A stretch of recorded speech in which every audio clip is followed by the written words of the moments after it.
Welcome to the Unity Guides Expert Interview Series. My name is Clayton Stenson. I'll be your host today. This series is brought to you by Unity Guides Inc., where we help develop Unity within companies running on the entrepreneurial operating system. We do this through fractional integrator services and coaching for the visionary and integrator. And the reason I started this interview series is that I've met some pretty amazing and passionate people in recent years, and the conversations we've had have been valuable to me, so I thought I should share them with others to add value. And today's guest is John Fulwider. John is a business growth advisor for business owners, an author, and certified exit planner. So welcome, John. Hey, thanks so much. It's an honor to be on the show. Awesome. So tell the audience a little bit about yourself before we get into the interview.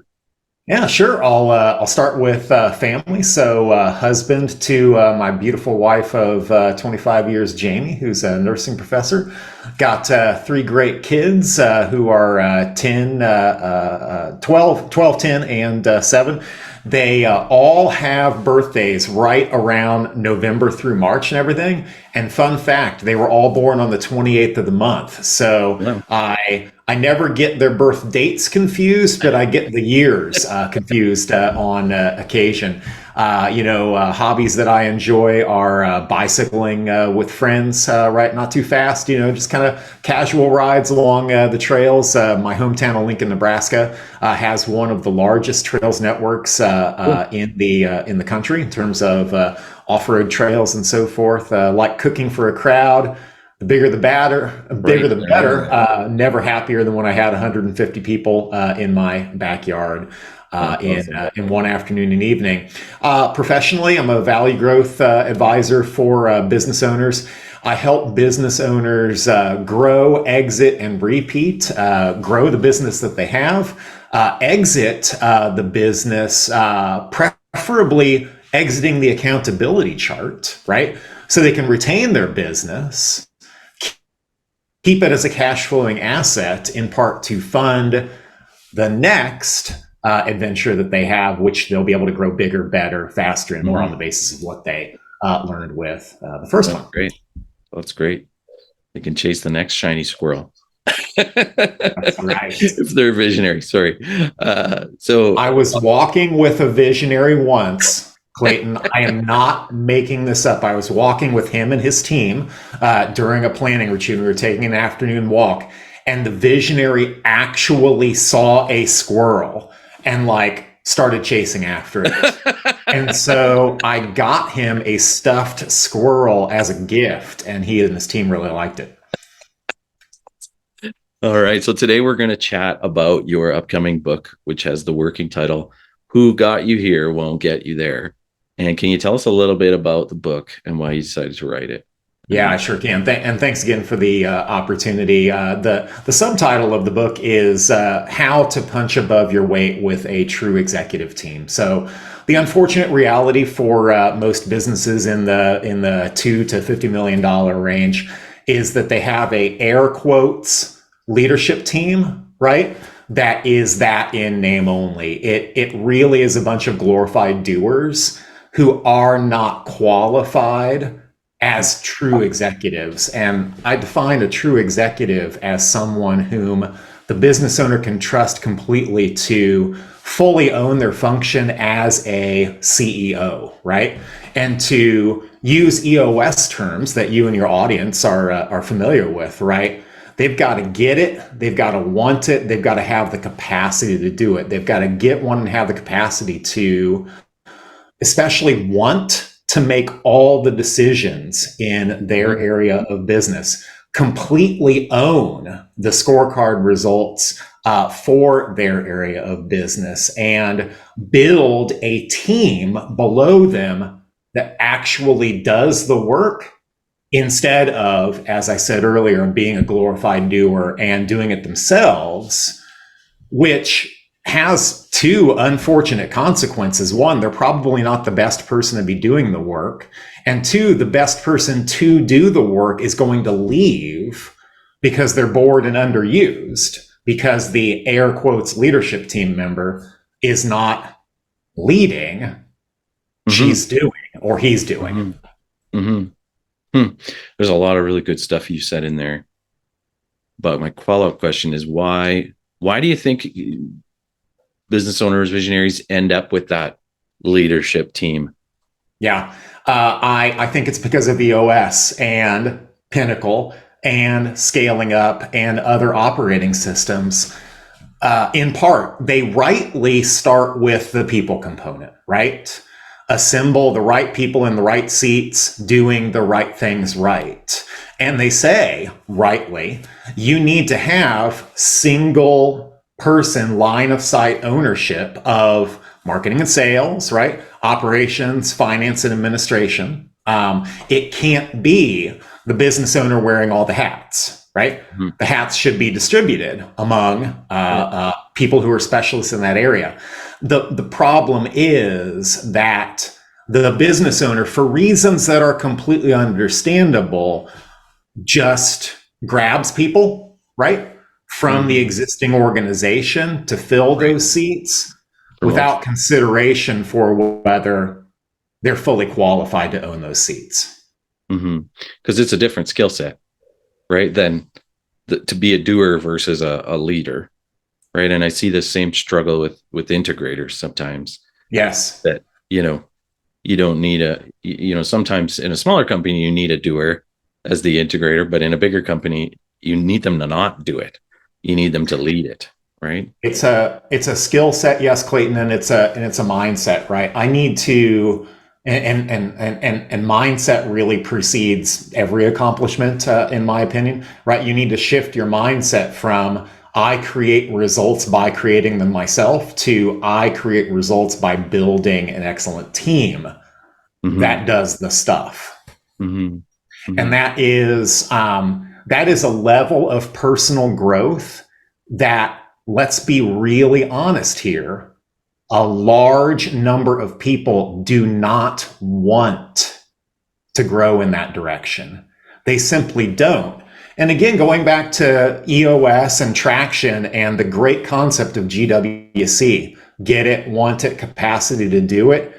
In my experience implementing business operating systems with 48 teams and well over 250 leadership team members, as well as with employees in my own business, I kind of wish Gino Wickman had said WGC, want it, get it, capacity to do it, because the want it piece is so dramatically more important than the get it and capacity to do it that the other two almost don't really count. So what do you have? What advice do you have for business owners that are trying to find these people or trying to change the mindset, I guess? Yeah, that's what the book aims to provide is, certainly the book is going to advise business owners to look at the book's rogues gallery of senior leader types that my fellow business guides, EOS implementers, Pinnacle coaches, scaling up coaches, and my clients have seen over the years, right? And the research question that the book answers and gives you this rogues gallery from it is, hey, you've seen senior leaders who just are not going to make it. They're either going to resign or be fired. How did you know? And so the book, when it's done, will present anywhere from 8 to 16 types that you can look for, like contrary Carl and skillless Sandra, and kind of hold this rogues gallery up to your team and say, oh, crud, I've got a contrary Carl. And then the book will, not just from my advice and experience, but from the experience of people who have worked with collectively more than 1,000 senior leadership team members, say, you know what, as loyal as you are to this person, who got you here won't get you there, right? You need to upgrade your leadership team into a true executive team. And honestly, that means that the person or people you have in those seats are going to have to vacate those seats. Yeah, and I think a lot of visionaries struggle to make that call, like to make that move and to, you know, I don't want to say give up on their leadership team, but just see it for what it is. And quite often I find as a fractional integrator, that's one of the first things that I do, right? It's like, I got to Yes. come in, yeah. Well, first thing is probably, vetting that visionary to see if there's going to be a match to make it work. But then second thing is, okay, I need to meet your leadership team to determine what I'm working with here. Right. Yes. And, yeah. And sometimes it's like, oh yeah, I don't know if this person's going to make it or not. Is a reality. So how much effort do you put into developing someone to get there, and when do you draw the line? And I know that's what the book's going to be about, but is there any Right. thoughts on that you can share today? Well, I can refer to something you and your audience are really familiar with, just the book Traction, right? The book Traction rightly talks about you've got the right person in the wrong seat, right? And the book talks about where it's the effect of seats too big, seats too small, whatever it is, the person no longer fits. And then the book goes on to say, man, if you have another seat available in the company, which in a company of this size you likely don't, but if you do have another seat, move them into the seat. Mm-hmm. And if you have the time and money available to develop them into a fit for the seat, by all means do. But Mm-hmm. again, the book rightly points out you likely don't, right? A company in the 2 to 50 million, even the 2 to $100 million range does not have the margin to wait for people to rise to the level that you need them to be. Mm-hmm. They need to be there like yesterday. Yeah. And it's better to put them into a role that they fit, and then bring someone in who can do it, and then that person can develop them so you have a stronger bench, right? Yes, and you should really talk to this Clayton Stinson guy about a fractional integrator and other fractional help or interim executive help, because one of the things that they can do, right, is provide that firepower temporarily and train up their successor. Yeah.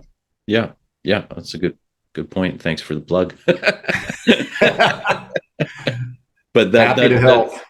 that's the challenge. I think, I think because I worked at a church for 7 years, and we were fairly lean, right? And we had to work through volunteers, right? So I think Yes. that's where I got my first training on building leadership teams, is that I had to do it, right? Because I had 10 teams and I couldn't lead them all. I couldn't do everything in every team, right? So I had to do that. And it's not easy, right? It's not an easy thing to raise up leaders. It just takes time. It's a worthy cause, but when you're, like you said, if you're not in a financial place or there's a lot going on, you need that firepower now that can do it. So I think it's really important, like you said, to have be able to have someone who can invest and develop people, but not at the expense of, your company's success. But that's a tough one. That's a tough line to walk. Awesome. So what other advice do you have? What other experiences that you have that are relevant to this? Because this is a huge issue. I'm certain there's going to be lots of people listening to this and going, "Yeah, I'm there." Like, give us, maybe, do you have some examples of some more of those? I can't remember the names that you used for them. Contrary Carl, skill Lysandra, right? Yeah. The tin pot dictator, right? The tempest in a teacup, right? Somebody who is just aggressive and angry and behaving badly, right? Like, why would you continue to tolerate someone cussing you out when you are the 100% owner of the company, right? I in all of my work, Clayton, I put the owner first, right? Owner prioritized planning, right? EOS terms, I talk about owner box rocks. What Mm-hmm. do you want out of your business? There was a time a past client had built this beautiful office and shop, right, for his fast growing business. He says, I can't stand going there because of the people I have to walk past Wow. to get to my office. And I Wow. said, my goodness, right? Why are you putting up with that? Like, make a change. And look, it's daunting. I get it. I get the loyalty to the people who did get you there, because man, growing a business from 0 to 1 million is freakishly difficult. 95% of people who try it fail, right? So that's how difficult it is. Yeah. And I liken growing a business at any stage to climbing a rock wall with just your fingertips, right? And you've like ground your nails like down to the bed and they're bleeding. Like that is how hard it is in the day to day to grow a business, right? And first it's you, and then you hire your first person, and then you get up the money to hire the second person, right? And those early people, man, they went to the mat with you. Yeah. And there's it's hard for them too, right? It is. Yeah. And there's a characteristic of those people who join early stage ventures, which is that they like and are good at early stage ventures. And we see this in the startup sector all the time, like lots more publicly available data, right? You typically need to change out the team once you achieve product market fit and you really start growing. Like that early team, they're good at creating something from nothing. They're not good at taking something and scaling it into something predictable and significant. That's interesting. And that's something that I've realized about me the last couple of years, is that I'm not good at that. I'm not good at the startup. Right. That's not my sweet spot. My sweet spot is bringing clarity to chaos, right? Particularly like in a larger company. Not when I say larger, I mean like probably 40 to 100 employees where there's some chaos, you know, and bringing the structure and an organization and getting it working well. But then I tend to get bored, right? And that's where I'm good as an integrator, because I can get it working and clipping along really nice, and then bring someone else in to then continue running it, right? But I'm not good at zero to 40, right? Like that's not my sweet spot. Or, you know what I mean? So different people are different, built differently for different purposes, right? That's right. I'm gonna make another plug for fractional professionals. And Clayton's audience, I'm not doing this because he's been mowing me money right now, right? You can listen to my podcast interview on the Business Ethics Alliance podcast, which came out earlier this week, where I say exactly the same thing, not to a person who's a fractional professional. But here's the thing. One thing that business owners don't know as much as they should is that there are growth stages in your company, right? Say you have gotten to 25 million, right, with your first company. That is a, fraction of a fraction of a fraction of a fraction of a percent probability, right? You have reached the absolute stratosphere of entrepreneurial achievement. And you aspire to make it to 50, right? Okay. You, entrepreneur who built it to 25, you know what you have not done? You have not built a company from 25 to 50.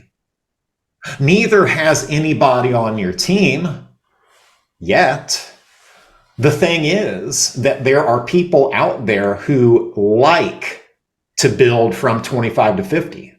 They don't like to build from 0 to 25. They like to build from 25 to 50 and then do it again, right? And they're called fractional professionals. And so, this upgrading your people into true executives can be done at a fraction of the price, right? by engaging a fractional professional. And there's fractional integrators like Clayton is. There's fractional chief marketing officers, chief revenue officers, right? Chief operating officers, and so on, CFOs, all that kind of thing, CTOs, all that kind of stuff. So you can have that firepower, and you can bring in somebody who has been there and done that. And here's the fun part: they made all their mistakes on somebody else's dime.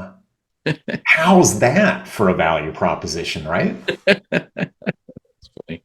That's funny. And I just thought of another kind of angle on this that I'd like to touch on.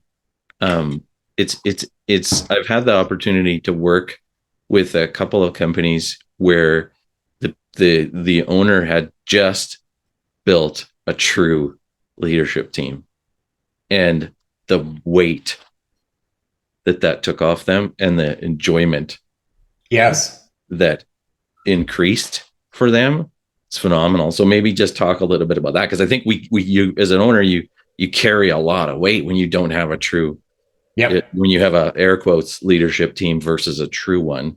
So talk a little bit about the emotional side of that.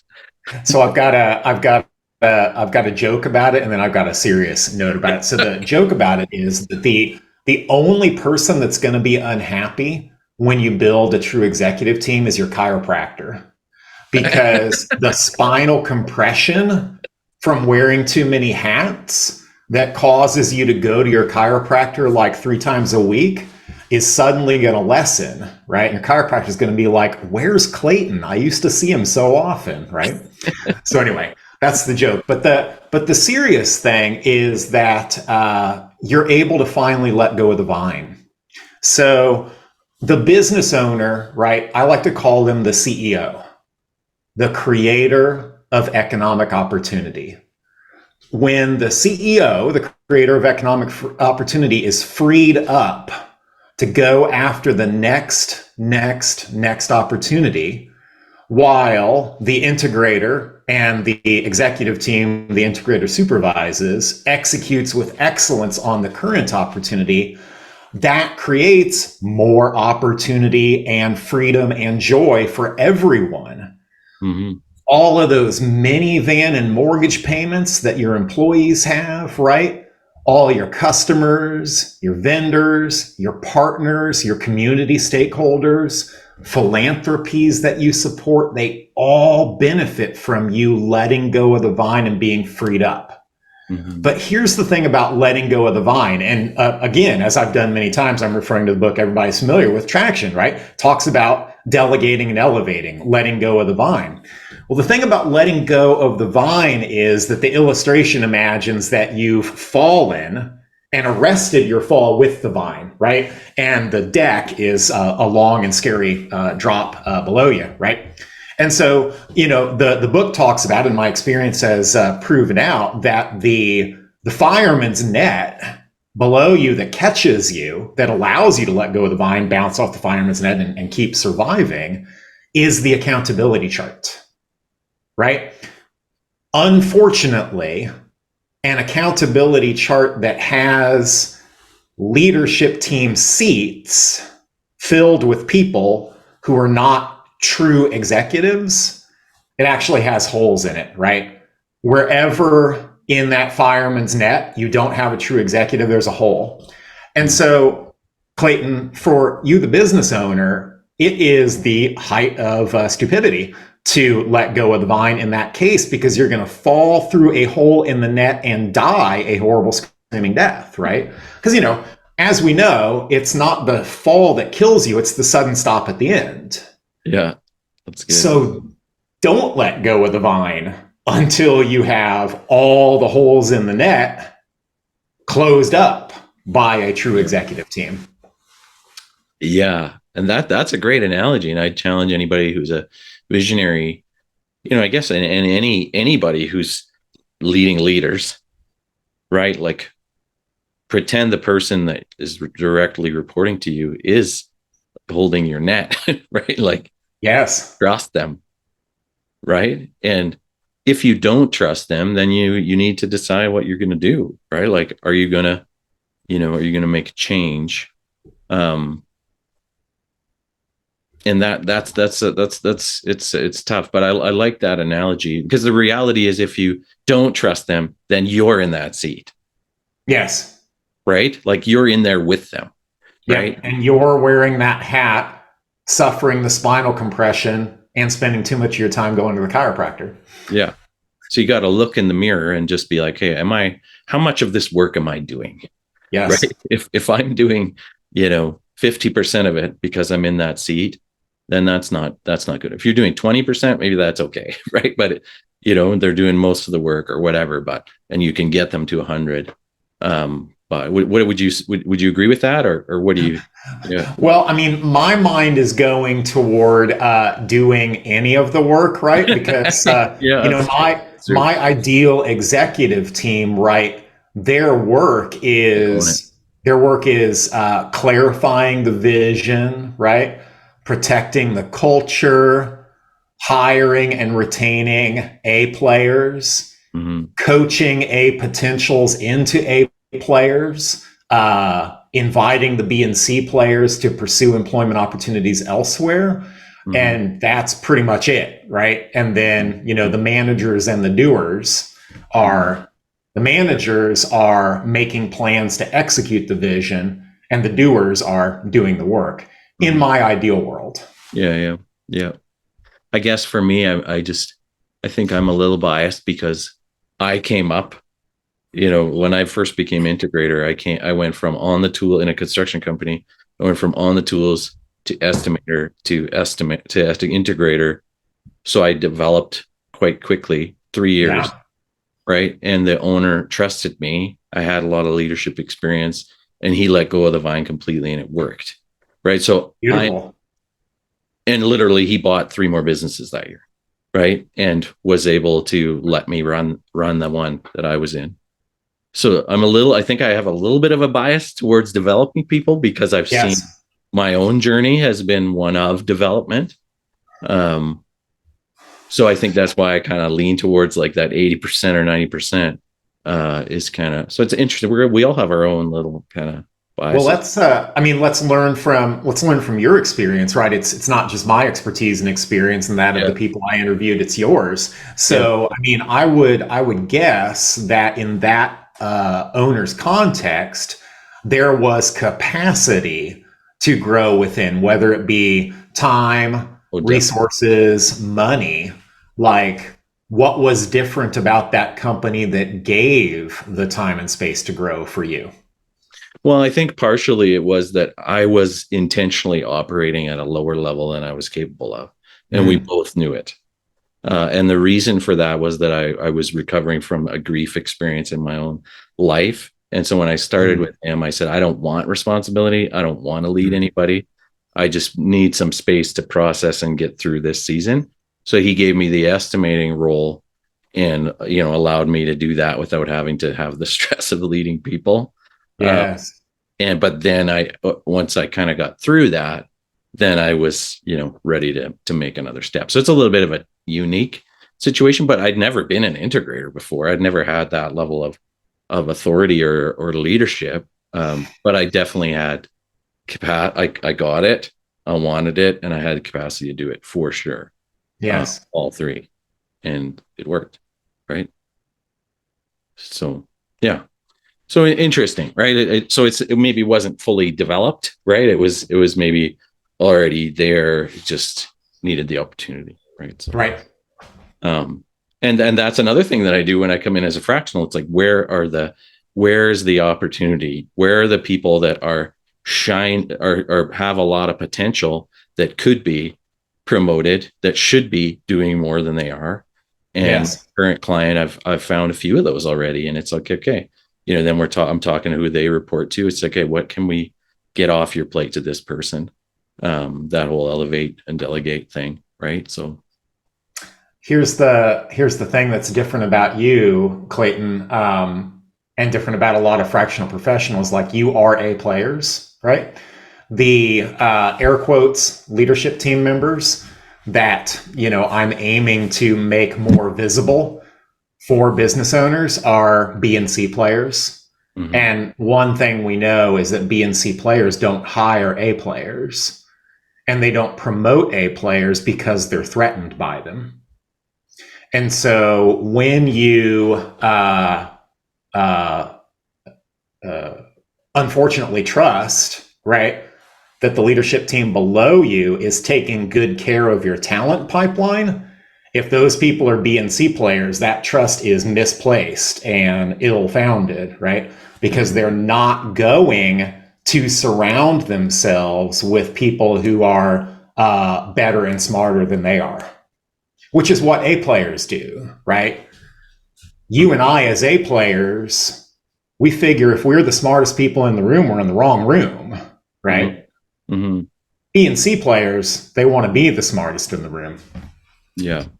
Yeah, that's a really good point. And that's like, I think, I feel like this is becoming too much about me, but the integrator, like when I'm an interim integrator, and this is just something to think about, and my plate is full, so I'm not trying to fill my plate here. I don't reach out to me for fractional work. I don't have any capacity right now. But the reality is, as an interim integrator, which is what I've started to call myself, I am not here for long. So Right. my goal is to get in, clean it up, raise people up, and get out. Yes. Right. So I'm not threatened by people because I'm not going to be there. Right. I'm trying to make your company as good as it can possibly be and as strong as it can possibly be so that when I leave, you will flourish without me. And that's a totally different mindset than someone who's Yes. trying to protect their role. Right. I love that. It makes me think of my practice 14 years ago, right? When I got started with executive coaching, I was working with not-for-profit CEOs, right? Of medium-sized not-for-profits.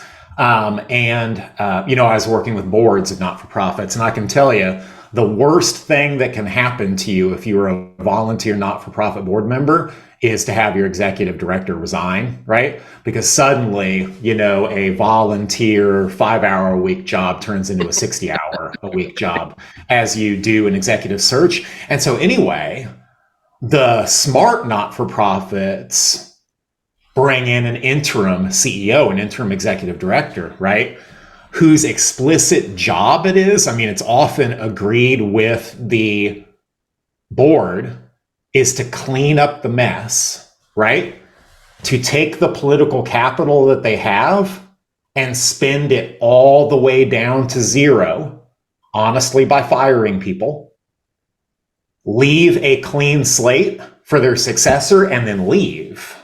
And that is just a powerful, powerful intervention to help the mission, right? Because, an organization that is already strapped for resources, as most not-for-profits are, is dragging around a bunch of B and C players, right? Mm. The interim chief executive, interim ED comes in, cleans house, leaves a nice clean slate for their successor, and leaves.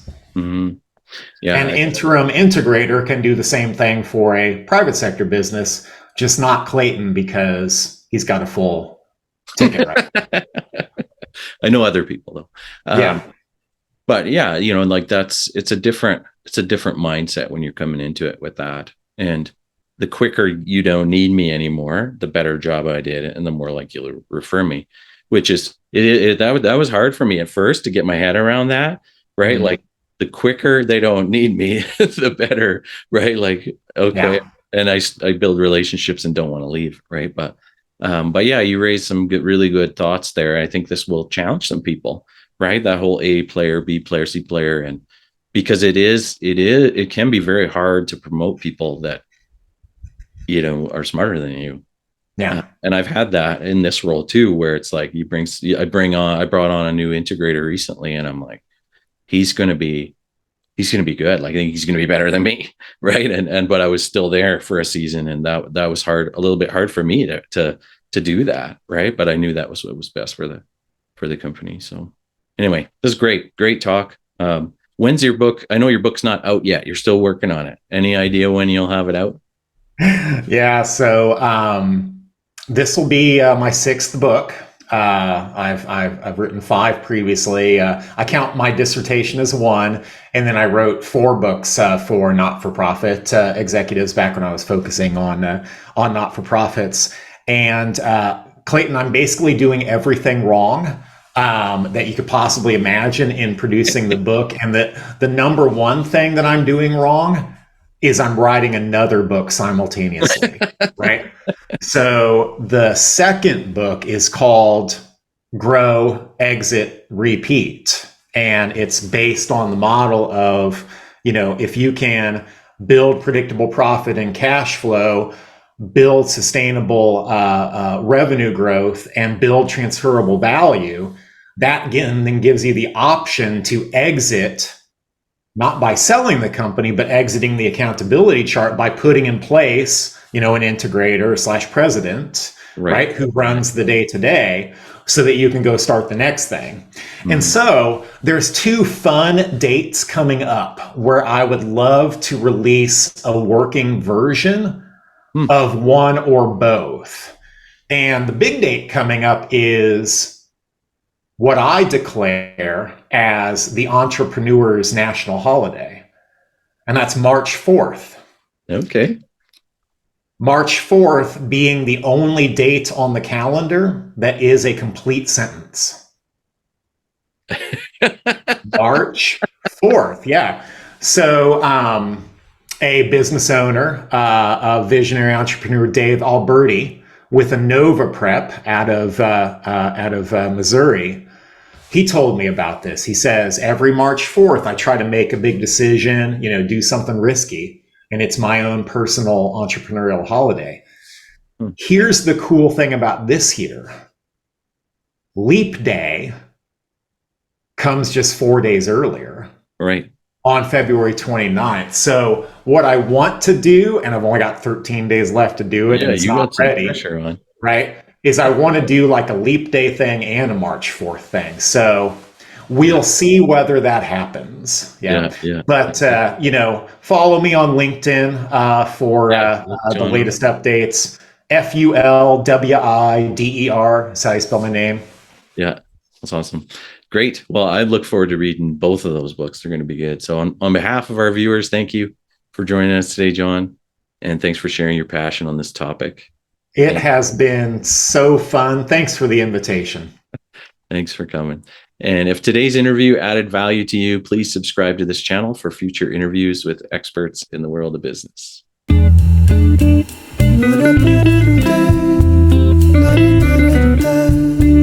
Sorry.